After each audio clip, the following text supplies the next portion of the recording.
ఇటు మేళం ఇటు ఉండాలి, మీరు ఇక్కడ అటు మేళం అటు ఉండాలి, వాళ్ళ అమ్మాయి వైపు మనం అబ్బాయి వైపు. కాస్త గట్టి వహించండి అబ్బాయి వైపు వాళ్ళు.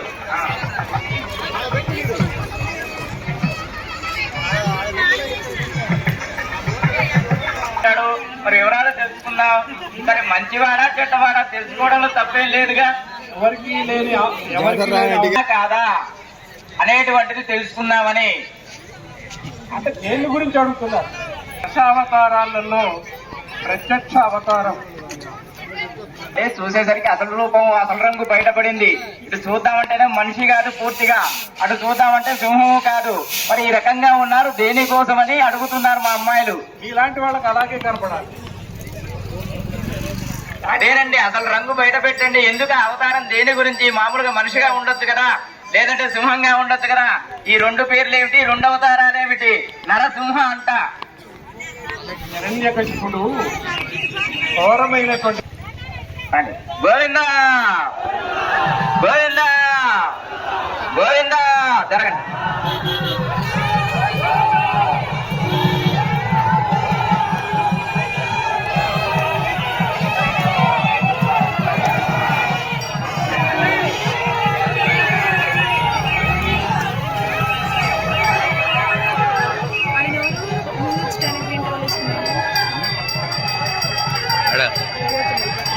అయ్యా మరి చాలా ఒక్క నిమిషం మేళం ఆపండి. మీ కుర్రవాళ్ళని చూసామంటే మాకు కూడా కాస్త మంచిగానే గుణగణాలు కనపడ్డాయి, దగ్గరకు చూసాం. మరి వస్తూనే రేపాల ఊరు ముందు కూడా అడిగాం, ఫలానా నరసింహస్వామి అయ్యా మరి పెళ్లి కొడుకు ఉన్నాడుగా, మరి మా అమ్మాయిలు ఉన్నారు వివాహం చేద్దామంటే ఆయన గురించి చాలా గొప్పగా చెప్పారు. మరి మా ఆడవాళ్ళ గురించి కూడా చెబుతాం. మా అమ్మాయిని చక్కగా పెంచామంటే చాలా గుణవంతులు, సౌందర్యవంతులు, సౌమ్యులు. వంటలో కానీ మరి ఏ పోటీ పెట్టినా కానీ వాళ్ళకి తిరుగులేదు, ఎదురులేదు. ఒక అమ్మవారు రాజ్యలక్ష్మి, ఒక అమ్మవారు చెంచులక్ష్మి. కాబట్టి మరి మా అమ్మాయి గురించి చెప్పాం, మీ అబ్బాయి గురించి చెప్పండి. ఇక మీ గురించి మీరు గొప్పగా చెప్పుకోవటం అంత బాగాలే, అది ఇతరులు చెప్తే చాలా సంతోషంగా ఉంటుంది. ఎందుకంటే మేము బాగా ఉన్నాం, మేము బాగా వంట చేయగలం, లేదా మేము బాగా ఇల్లు సవరించగలం, ఇవన్నీ ఎవరికి వాళ్ళు దాన్ని అంటే మన గురించి మనం చెప్పుకోకూడదు. ఎప్పుడైనా సరే మన గురించి ఇతరులు చెప్పాలి.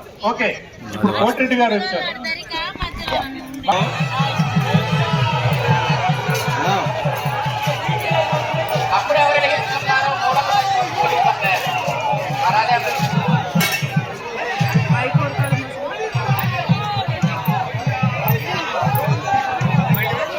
కోయిలండి శ్రద్ధలు వేసేది ఆలోచించడు గురు ఎన్ని మరి చల్ల కొద్ది ముందు కాసినట్టుగా ఇదంతా ఎందుకునే గాని మా అమ్మాయిలు ఇద్దరు ఉన్నారండి, శ్రీదేవి భూదేవి, ఆమెని రాజ్యలక్ష్మి చంద్రలక్ష్మి అని అంటూ